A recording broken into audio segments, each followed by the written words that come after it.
are watching the Fan Club. You're watching the Fan Club. And you're watching the Fan Club. Do you know what time it is? And you know what time it is. It's time for the Fan Club. Let's go. Hey! I can't do this on my own, cause you know things ain't always sweet when you out here in these streets. But my morph when it morph, I made a fake one. I think I've driven through Iowa, a couple cross-country trips, but I don't think I've ever lingered like I'm lingering right now. Or did you do just the interstate, or did you do like? No, were you able to do like the Route 66? I've done a couple different versions of it, but the one that I remember coming through Iowa, I think I was like 18, and when there was some zigging and zagging going on. Yeah, it wasn't just a straight shots. We were doing some exploring. I love the concept of like cross-country driving. Driving and road tripping in general is like one of my favorite things in the world. And whenever I go to other countries too, I always try and bring a little bit of that American road tripping spirit over there. Sometimes people look at me like, "You drove from from Spain to Italy? Like, why would you do that?" I'm like, "Are you crazy? Why wouldn't you do that?" Right.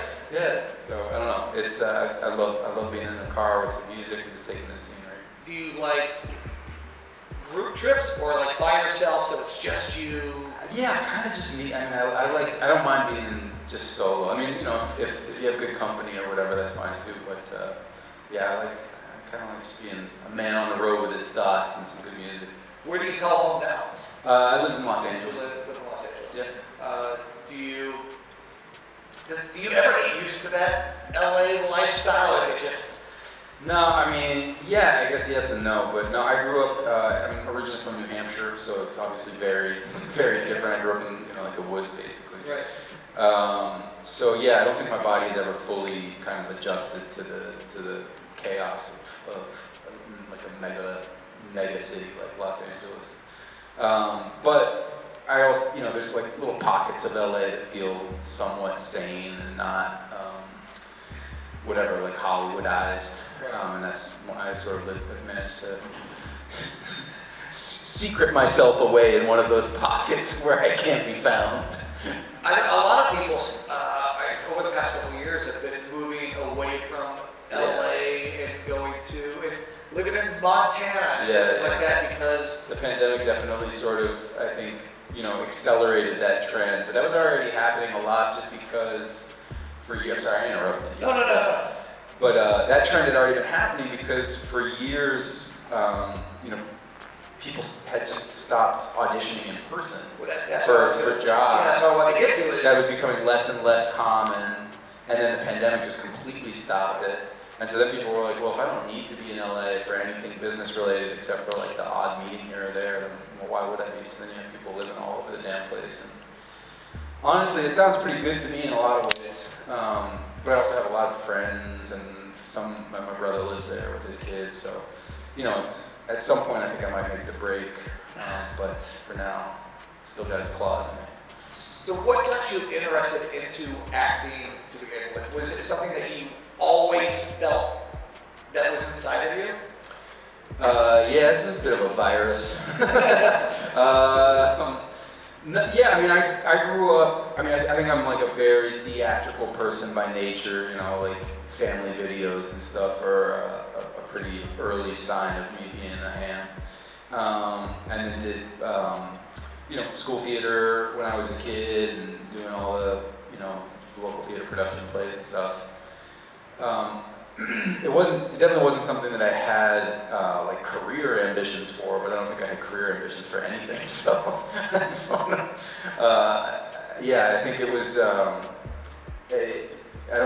That didn't really even set in to me in a realistic way until I was already actually working as an actor. That it felt like, oh, this is something that maybe you can actually like make a career out of. I think even once I had already moved to LA and started auditioning for things, it always kind of seemed like, oh, this is just kind of like a lark, something fun I could sort of, do as I'm trying to figure out what else to do with my life. And then at a certain point it became real. Did you? I think.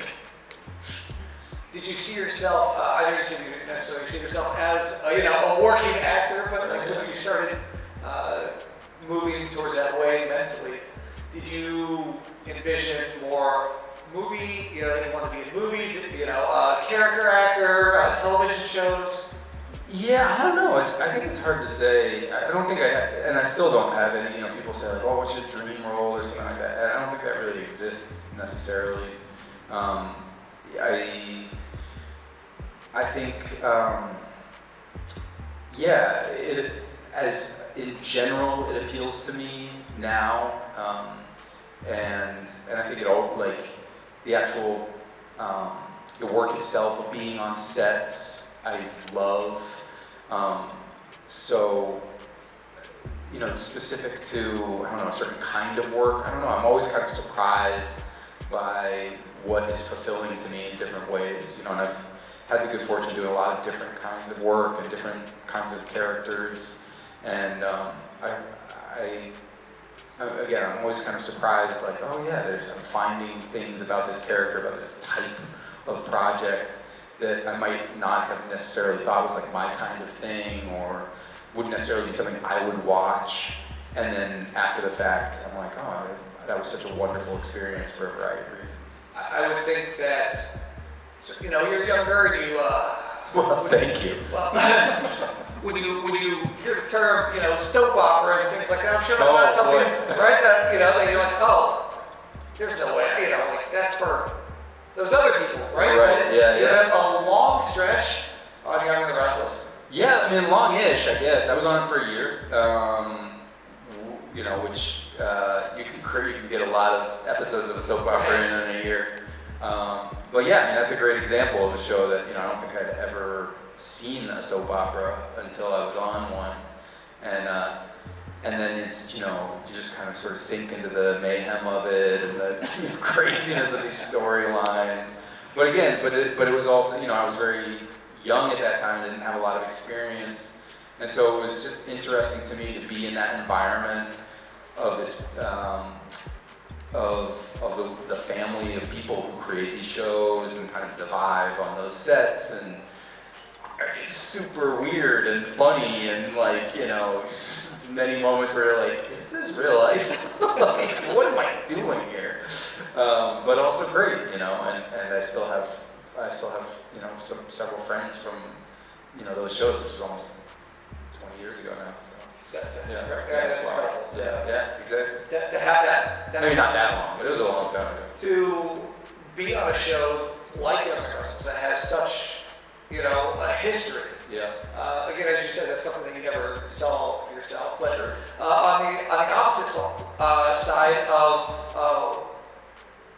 the Hollywood side, Daredevil. Sure. Daredevil comes now part of the MCU. Sure.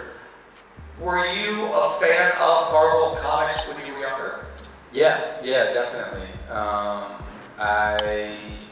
My brother and I were both, you know, we both would go to the comic shop every week to get the new editions. I was weirdly like a big Silver Surfer fan. I don't know, I was like a super random one. This guy knows. Yes. Yeah, but I don't know, something about he just was like the coolest dude in the universe, you know. And then my brother was a big Spider-Man fan, and we just kind of switched back and forth. So I also got really into Spider-Man, and then also like the old Dark Knight stuff. We had like, you know, I wasn't like strictly a Marvel guy or anything like that. So yeah, and then like we're, you know, and then like I remember like the early Ninja Turtles comics I got super into. But yeah, sort of like diffuse. I was never like, you know, bled, you know, right. But I was always interested in the worlds and specifically the art. Like if a certain comic had a great run of art, I was always really into that. Yeah, anyway. So now that your character, Bullseye, is getting into the MCU, do you kind of fantasize about the what ifs that, you know, like being a fan, you know, of the movies? I mean, amazing thing is you don't have to fantasize, it's happening. You know what I mean? Like the fantasies are playing out in real time. Right. So yeah, I mean, yes, like of course there, you know, I would love to, you know, have some kind of insane battle with Hawkeye or something like that, you know, like, But the truth is that just getting to do it at all, getting to put on, these fucking crazy, these like crazy spandex suits and throw stuff that kills people, like it's bananas and like a total childhood, dream basically. It's what me and my brother grew up doing choreographed fight scenes, and now we just have like extremely professional people choreographing the fight scenes. Right. To look a little better. And somewhere out there is a possible scene with the Silver Surfer. You never Dude, know. I mean, God willing, from your lips to God's ears, just let me ride that board, baby. Coming for you, Galactus.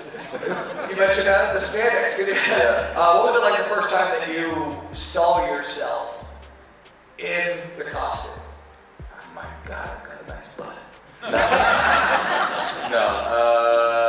The first time I saw myself in the costume, I think it, sort of the nature of it, as you guys well know who are out here in costumes today, like you kind of stand an inch taller, you feel like, you feel like a little bit, I don't know, more something, it's pretty cool. There's, I think, an element of dressing up that, or even if it's just putting on a suit, if that's not your normal thing, that all of a sudden you become more something. You become like an elevated version. And I think that's really cool as an actor, where your job is to sort of be able to see yourself in a different way or inhabit some other aspect of yourself. Then a costume is extremely helpful, because you just look at yourself and you're like, okay, I'm that guy. You know what I mean? So it's pretty cool. While the MCU and Marvel is often very heavily guarded as far as secrets. When you were I'm an open book, ask me anything. I don't care if I get fired. When you were auditioning, did you know what you were auditioning for? No. I mean, I knew it was for Daredevil. I did not know that it was Bullseye at the time. They didn't ask me to throw darts or anything. that would come later. What was the audition process like? I mean, fairly traditional, I guess, in terms of what audition processes are like. An initial read with with just a casting director, and then that casting director, if they like your work, they pass it up the chain of command. In this case, it was actually fairly, sometimes you have like 6 levels of hoops to jump through. This was literally the casting director, and then the next time I read was with Jeff Loeb, who was running Marvel TV at Netflix, and Eric Olson, who was the showrunner for the third season of Daredevil. And that was it. It was I read for the role twice. It was with phony made up sides that weren't actually in the show, but were like villainous. They were like words that would be spoken by a pretty messed up dude, right? Who maybe had issues with his parents or whatever. And that was it. And then I got the job, and I bounced off the walls for a while, and then got down to work. It was awesome. I want to talk about something that's completely out of left field and has nothing to do with the MCU. And they always say don't believe everything. You promised me we wouldn't talk about this. They say don't believe everything you read on the internet, but I have to ask about this and ask if it's true. I hope it is true. Oh man. And that is charade parties. Oh yeah. Yeah, I love charades, and I for many years would have regular dinner parties where I just invite a whole cruise. I would say it was like an elevated party house. It wasn't like a frat house. It was with style, with a little style. But we would have almost every party would devolve into mayhem games of charades, and it's still if anybody wants to go crazy on some charades, let's go. Maybe we can do that tonight. Yeah, maybe let's get weird. I'll gather over at Zombie Burger tonight for some. Sign me up. Yeah. So Buzzard Billy's or whatever it is. Let's go. Yeah. How did that? Is that like a love of improv and things like that? Is that where that comes from? Yeah, I think so. And just the same deal. Forget about as a career being an actor. I just love being goofy and physical and whatever. So yeah, sure, it's And then, add to it, maybe you're drinking a bit, and it's a social event, so like, that's how I'm also that guy. Do you get better? The more drinks you have, the better you get? To a point. There's a point of diminishing returns in your charades performance, for sure. Yeah. And speaking of improv, I want to talk to you about your appearance on Whose Line Is It Anyway? It's so funny. I literally hadn't even thought of that for years, and another guy today was like, hey man, that Whose Line Is It Anyway was so great. Yeah, I mean, super random, but it was so much fun. How do you get the call for that? Is that something that like they reach out to you? Did your agent say, hey, there's a thing? No, I mean, it was, I don't know if it's, at the time, it was on, they were airing it on the CW, and I was doing a show called Heart of Dixie at that time, and so I guess they thought maybe I would be a good fit for it, because I'm, a lunatic, and that was it. It was, so they called me and asked if I would be interested, and of course, like, I used to watch that show, I love those guys, just because they're legends. So yeah, that was it. And then, next thing I knew, I was like drinking my pee or something like that. Not really, that was like the improv game. I don't know what it was. They, when the cameras are on, it's always, things are a little bit slower, but they feel like they're happening so fast. Oh my God, yeah. So when you are doing that and you're having to come up with things on the top of your head, are you just mentally freaking out and like, but I have to maintain that level of... Look, I'm not like a master improv performer. I have studied improv a bit, and I think it's an incredible art form, and I would never be nearly so bold as to pretend like I'm anywhere in the realm of like, people who are really good at it. But I do have like I have an active mind. So no, I don't think, it suits me well in a way of just like, things popping into your head and then you just kind of go with it. But yeah, it's also scary and terrifying beforehand. And then once you're there doing it, you don't have time to think, just like whatever happens. Right, you just have to do it. Yeah. So again, as I said, we do have a microphone right here. If you would like to start lining up. Well, first to start to line up, I'm gonna ask you about your convention life, and my favorite question to ask is, while you're at these conventions, or even on set, but mostly within the convention life, has there been a moment where you saw another guest and you kind of fanboyed out a little bit? I think for sure. God, now I'm feeling like such a knucklehead because I'm spacing like names, but dang, what's his name? I mean, one of the freaking John Cleese was at one of these things recently. I was like, I went up to him. I mean, he's an old dude now. He's probably in his 80s maybe.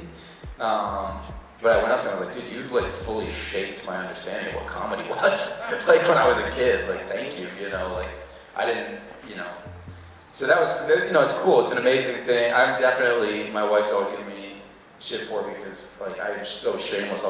When I see, I live in LA, so it's not like we all have like, weird secret societies where we all get together and just pump each other's egos for 6 hours. But you see people around every now and then, and I like unabashedly go up to people and I'm like, I love your work and X, Y, or Z. I think it's important, shower praise on people that you respect or that their work meant something to you. And that's cool. Which is why I'm here to get my ego stroked by all you guys. Speaking of, hello! Only compliments, please, no questions.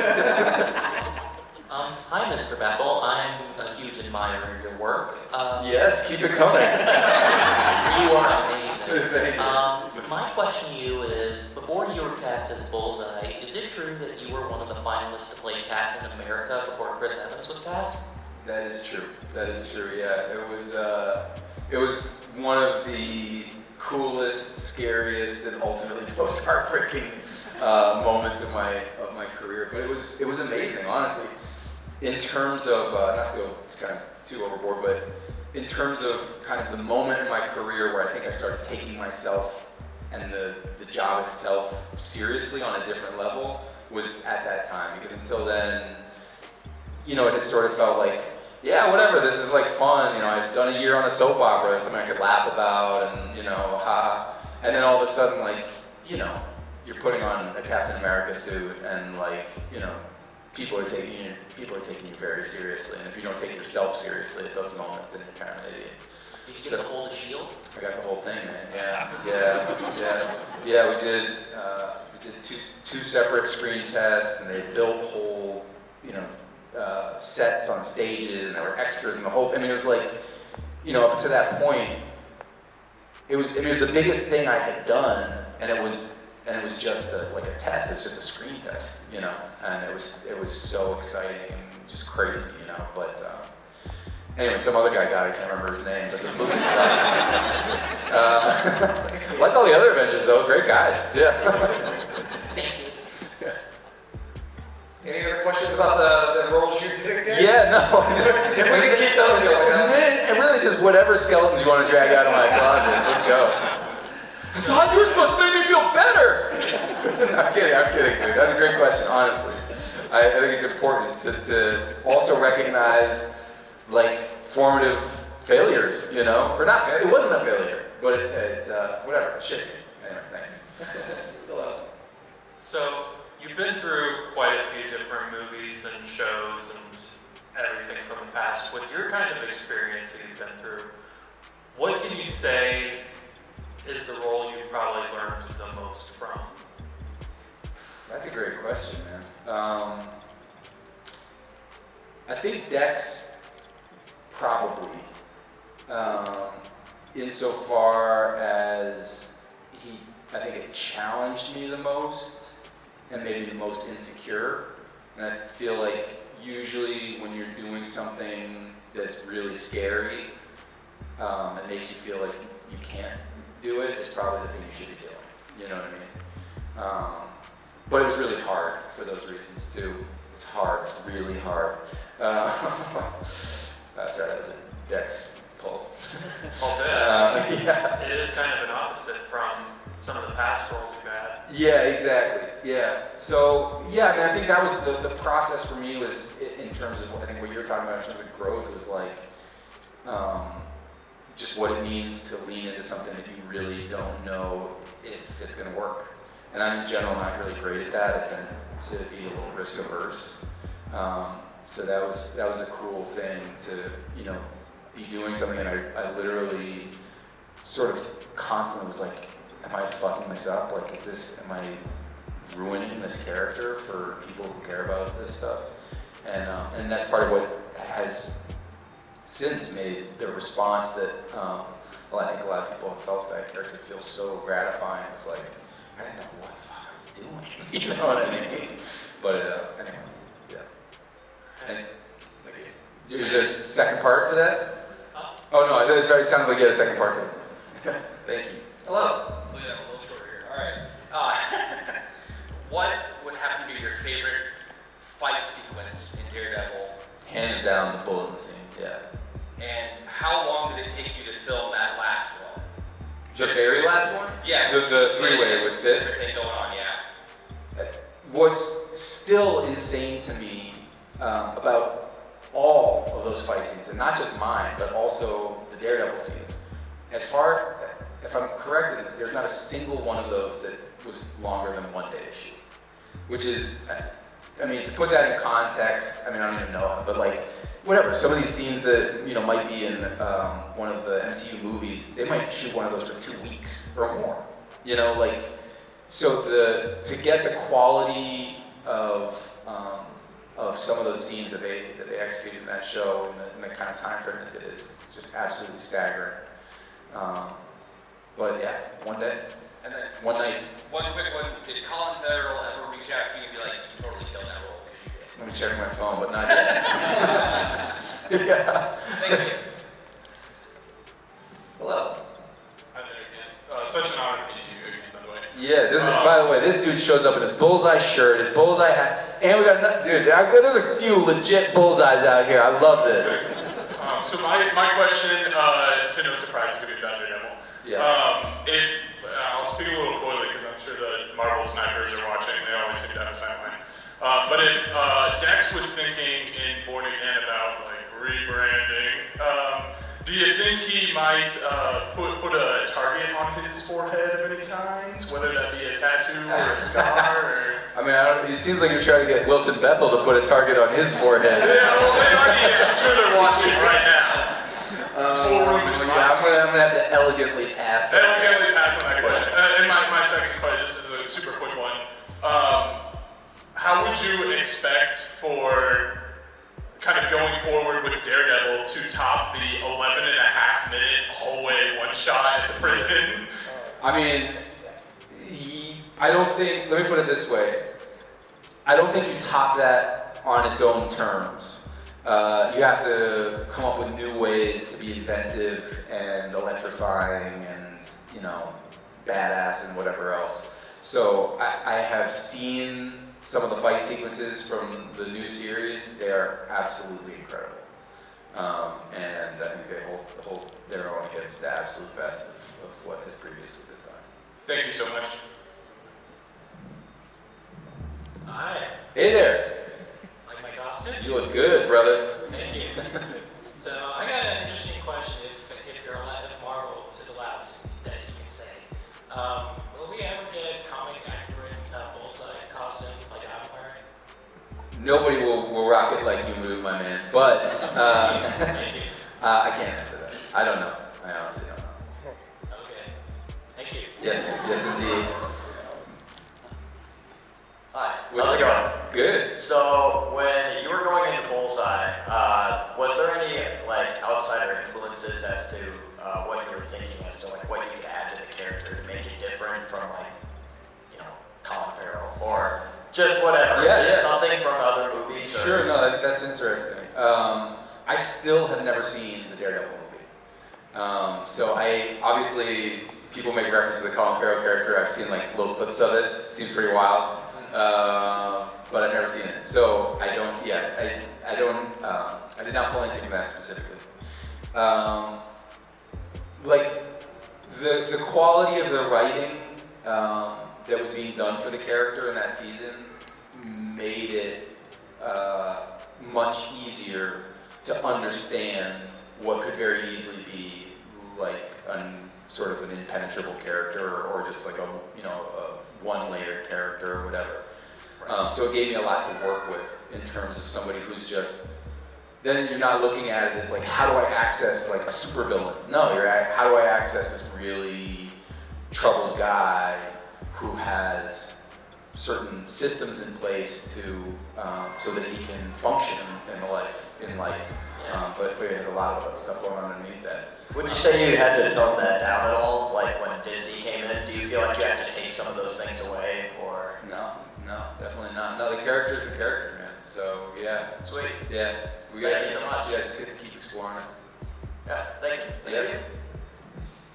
Hello. How's it going? I wanted to ask you about season 3 of Daredevil. Yes, sir. What was it like playing Dax and peeling back those mental layers of his character, episode by episode? Yeah, I mean, amazing. As I was saying, truly one of the kind of most formative, challenging, wonderful experiences of my career. Also really interesting because as an actor, typically the process is that you only get a script for the next episode. So if you're shooting one episode, you'll get the script for the next one, maybe with a week or 2 out.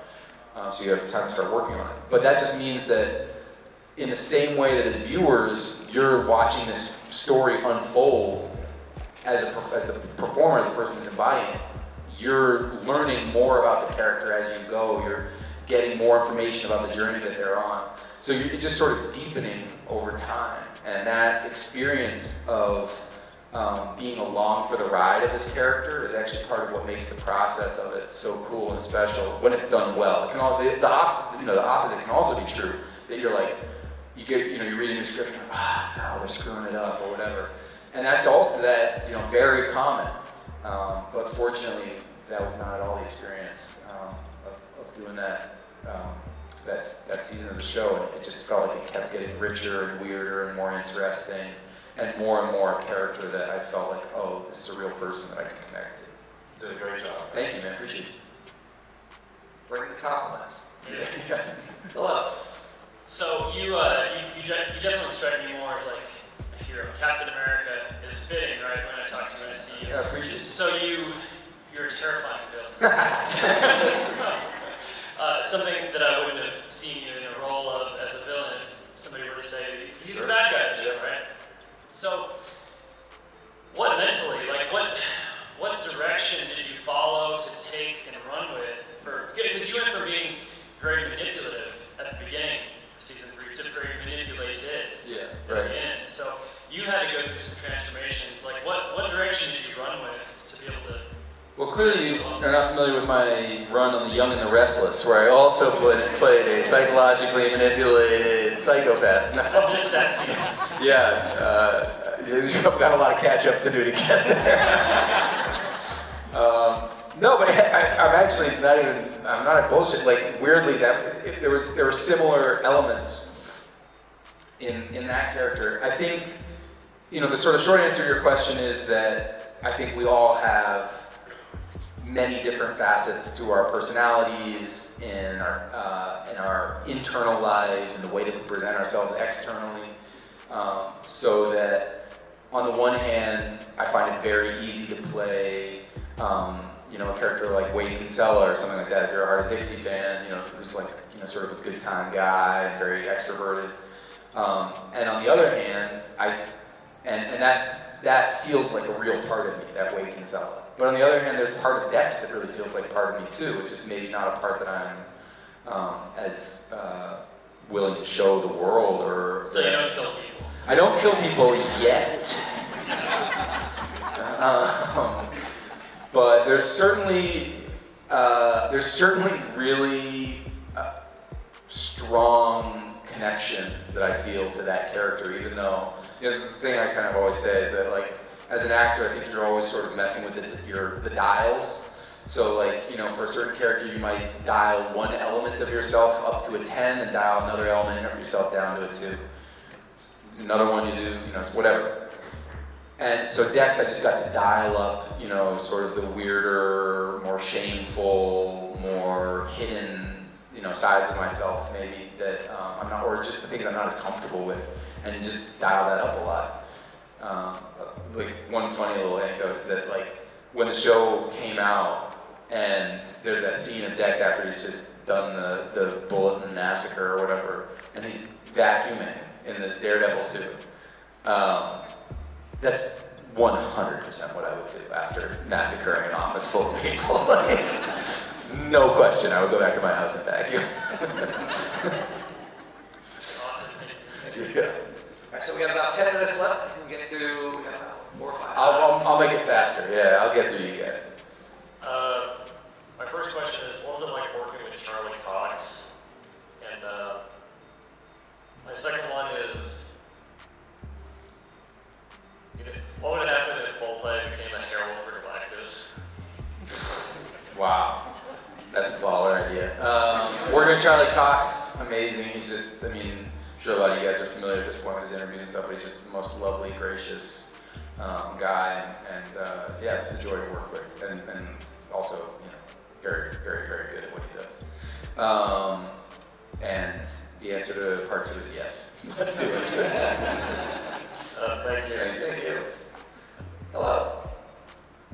I just was wondering why nobody's acknowledging Kingpin is sitting in the front row. Yeah, it's a little weird for me too, bro. He kind of, ruined my life. He's sitting right there, like, watching. So by the way, it looks like a freaking really good Kingpin. Yeah. You always need selfies with this man. I was just, okay, so that's just wondering. Okay, cool. Well, good we had that talk. Thanks.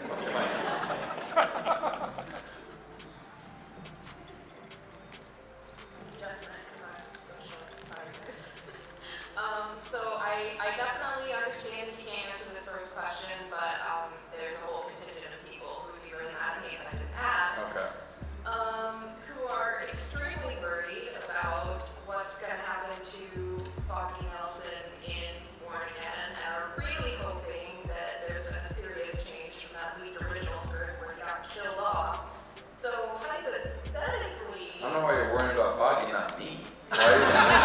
Where's the concern for Bullseye? I'm sorry, we just love him deeply. Hypothetically, is it possible that Bullseye is going to be killing a named character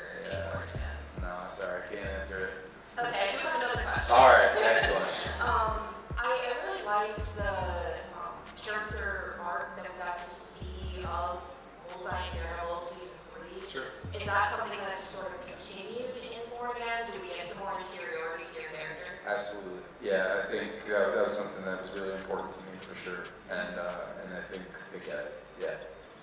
Thanks. Thank you.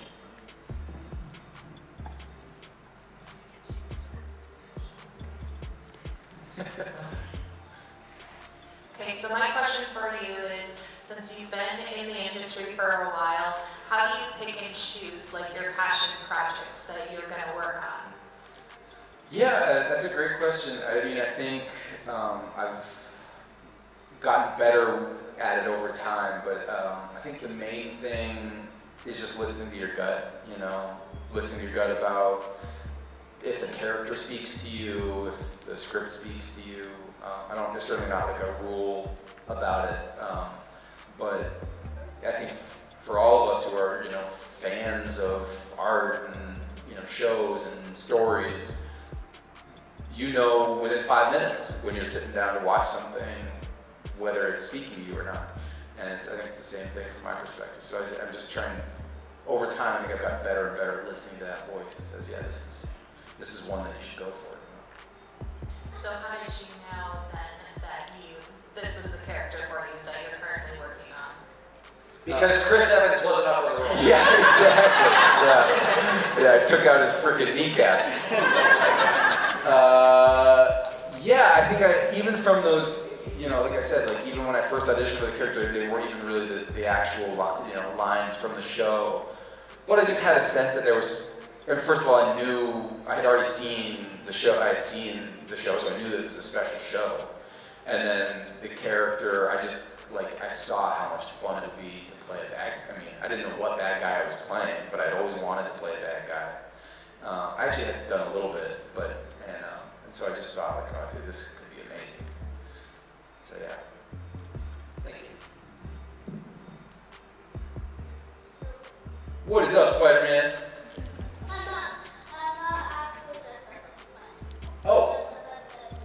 Oh, sorry, man. I'm sorry. I didn't get a good look at you. My bad. Who do you think would win, Deadpool or Bullseye? That's a great question, and the answer is obvious. It's Bullseye. Thank you. You may pass the microphone along. Hi, so on the set of Daredevil, to what extent did you have like any wiggle room between the lines and like, you know, changing what you say at all? And to what extent did that like carry over to the set of Born Again? Yeah, that's a great question because in general, I'm like, I would say I take probably far too many liberties in that department. But I think I probably took far fewer doing Daredevil. And that's partly because the character was just written really well. Usually you're taking liberties because you're trying to fix something that's not working. And for me anyway, like as an actor, I'm like, okay, how can I make this line not suck so I don't feel like a total fraud saying it? But if the lines that are written for you are pretty good, or better, then it makes your job a lot easier. And yeah, so I honestly, I remember doing very, very little of that. Also, I was in deep with the character where like, I felt like I was in sort of over my head in some ways, and so I had to have a lot of trust in specifically Eric Olson, who was the head writer of that season. Like, I just had to trust him that he knew where he was taking me, and he did, you know. So there are times where you feel like you know the character better than even maybe some of the people who are writing the character, especially on TV shows where you have a lot of different writers taking a crack, you know, at characters, or in the comics, same deal, right? Some writers you felt like got the character better, and some of you were like, dude, what was that guy thinking? That's not the guy I know. Anyway, I don't know, I'm sort of rambling there, but the point is that when a writer is doing a great job and they get the character, then it makes your job easier too. You don't have to start going off script. Thank you. Great question. And that is our time here. Any last words for our folks here in Des Moines? Just it's very meaningful for me that you guys all come out and this support. I can't thank you all enough for being here. It's very, it's very cool. It's cool meeting you guys. All right, please give it up one more time for Wilson, Bethel. Hi I just want to give a special shout out to the Gold Ranger members out there, the Arctic Operator, Roderick Ham, Papleon Purple, Salima Ramirez, Danny Nascimento, Stephen Heffelman, Chaos Draco, Thomas Franco, Anime King Nick, Louis Cairns, Miguel Ortiz, and Sean Schiffer. Thank you guys so much for your support, and if you want a video shout out like this one, sign up to be a Gold Ranger member today. I just want to shout out all of the fans out there for taking the time out of their day to watch this content. Thank you from the bottom of my heart. If you can, please like, hit that subscribe button, hit that notification bell, and hit that share button. And if you guys want to be a member, click that join button right now. We have a Blue Ranger membership that gets you into the exclusive fan chat Discord. Then we have the Gold Ranger membership. It gets you into the fan chat, but you also get a video shout out at the end of every video. I want to thank you guys again. If you can, sign up to be a member. We will see you next time. Peace. Hi, we're Bulk and Skull. We have been requested by the fan club to say something funny.